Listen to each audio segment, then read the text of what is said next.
here's the moment of truth. Anybody in this audience have dyslexia? Show of hands. Thank you, thank you, thank you. Some more, thank you. It's almost a fair assessment. We've got about 20% of the general population has dyslexia. That's 1 in 5 people. And I think that dyslexia is most commonly understood as this reading issue.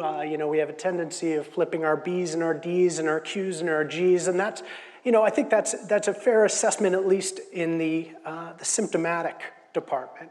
But I want to take this opportunity to speak a little bit more in depth about the neuroscience of dyslexia. So we have this outer layer of our brain called the cortex, okay? And we all know that we have these little things, or maybe we don't know, but we have these little things called mini columns, okay? And these mini columns serve as telephone poles, if you will. What strings together on these mini columns are our axons, okay? Now, people with autism, for example, have axons that are extremely closely located in proximity to each other. And as a result, their axon lengths are very, very finite and short. And as a result, they are able to do these incredibly detailed, highly specific patterns and behaviors and skills, right? Well, dyslexics are on the other side of that spectrum. We have our mini columns that are spaced very, very far apart. As a result, our axon lengths are significantly longer. And this actually lends to some significant cognitive advantages. We have an ability to look at a situation and identify seemingly disparate pieces of information and blend those into a narrative or a tapestry that makes sense to us that most people can't see. So this translates into an exceptional level of success in 4 major vocational paths. That's entrepreneurship, engineering, architecture, and the arts. I just want you to please remember that because it comes up later in this discussion. Dyslexia comes with a cost, though, okay? We have an incredibly difficult time doing what's called phonetic decoding. Okay, that's the most complex word I'm going to use, and I hope you're impressed by it. Phonetic decoding is essentially our ability to identify these squiggly lines, translate those lines into a sound in our mind, and then string those sounds together to compose a word. For dyslexics, that takes 5 times more energy than a normal brain. So to give you a little bit of a historical context on dyslexia, I'll go back and start off with the first 9/10 of human existence, right? Societies were largely based on apprentice models, right? From hunter and gatherers down to the trades in more recent times, people learned by observing and then doing kinesthetic learning.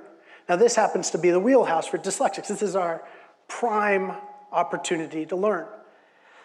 Then there was this little twist in history, okay? It was called the Industrial Revolution. And what happened during the Industrial Revolution is the society said, okay, we've got this new form of economy, and what we need to do is we need to educate the masses to become effective worker bees in these factories. Now that dovetailed historically with the importation of the printing press from Europe. And so everyone was incredibly excited that they had this newfound technology that would enable us to embed knowledge into a format that could then be scaled and distributed on a national level.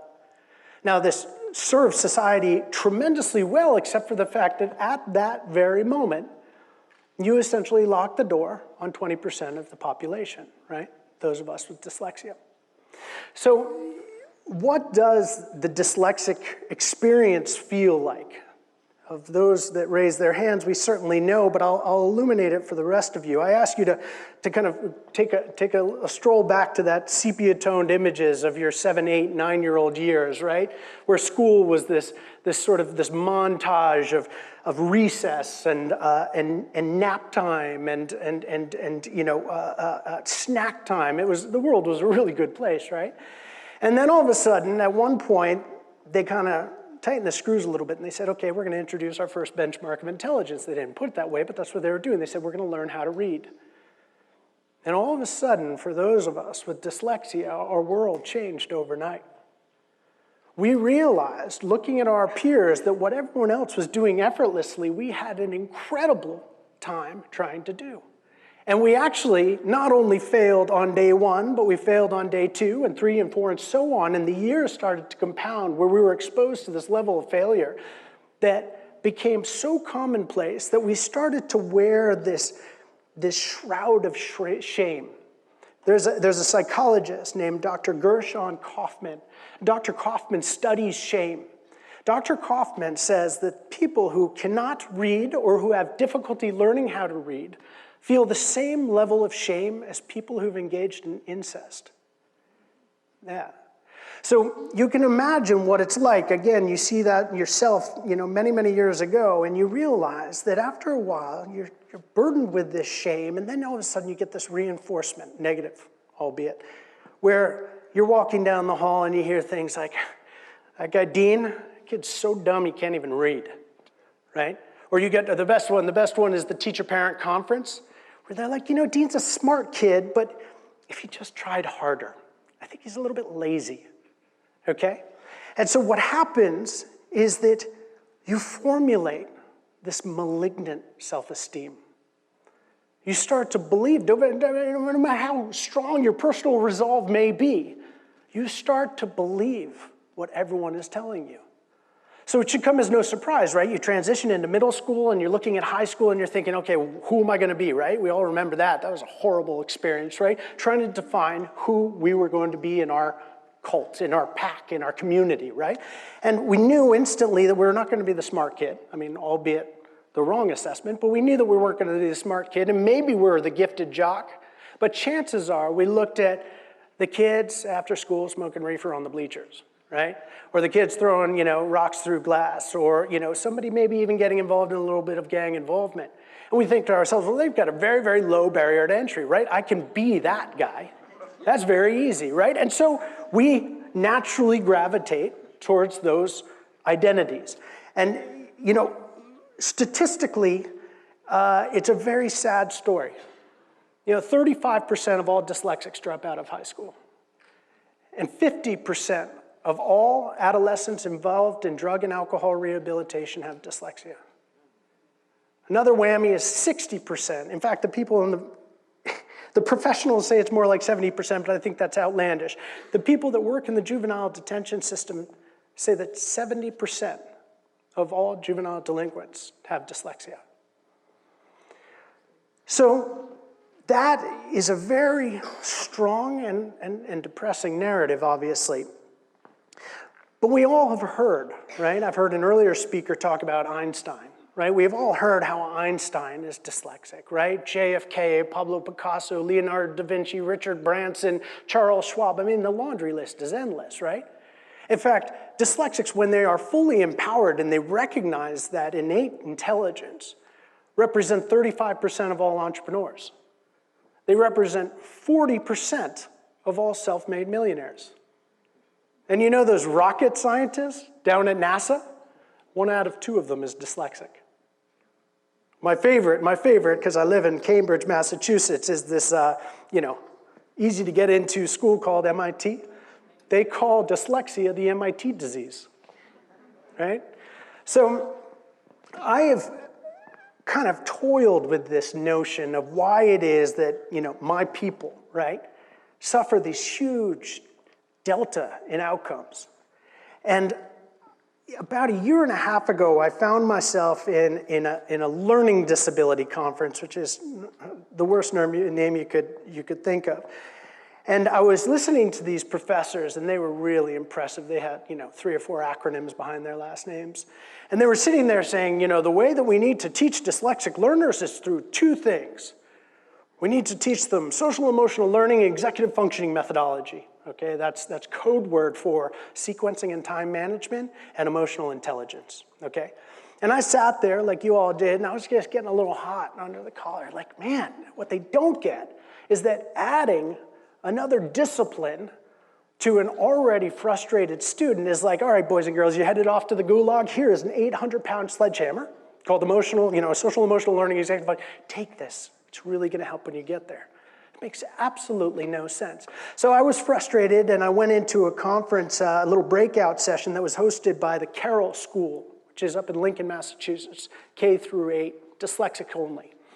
And the head of the school, a brilliant guy named Steve Wilkins, was so smart. He said, I'm not going to stand up and talk to a room full of educators. Let me put my kids up there, right? So I remember this one 8th grader, right? This gangly little dude. He went up, they're nervous and kind of paused, standing in front of a room like this. And he reaches into this backpack and he pulls out this size 11 basketball high top. And on the heel, he's got this like erector set attached, right? And this long cord leading out of it.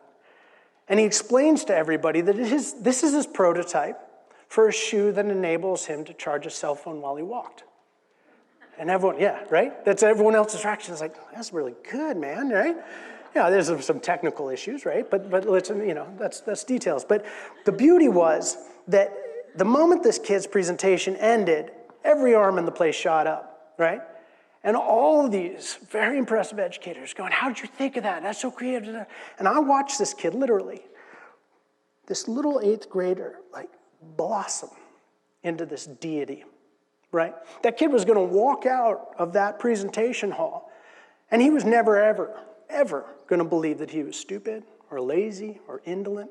In fact, the kid is probably 5 years from now going out to Palo Alto and giving Zuckerberg, right, a run for his money, right? He's going to displace Zuckerberg. This kid was so empowered. And I thought to myself, here's the answer. Here is the answer. What we have to do is we have to take these students who are so disenfranchised, so frustrated, so thirsty for positive reinforcement, and introduce them to that cognitive skill set that they have, which is a direct result of the construction of their brains. And as I said earlier, entrepreneurship, engineering, architecture, and the arts, what we need to do is take those subject matters, those vocations, distill them to an age-appropriate middle school level, and then once we've got these learners hooked, we can embed it with that social emotional learning and that executive functioning methodology, because I can attest that once you've got a captive dyslexic, they are ravenous. They are thirsty. They've built up this moxie and this grit, and then all of a sudden you're revealing something that they're better at against their peers. This is a brand new message. And so I'm in Cambridge, like I said, right, the Saudi Arabia of academics, right? And I went to the best institutions. I went to Harvard School of Education, I went to Tufts University, and I went to Carroll School. And I said, this is what I want to build. They said, we're down. Sounds brilliant. Nobody's done that. Not brilliant, okay. I hope they said that's brilliant. They said we're interested, okay?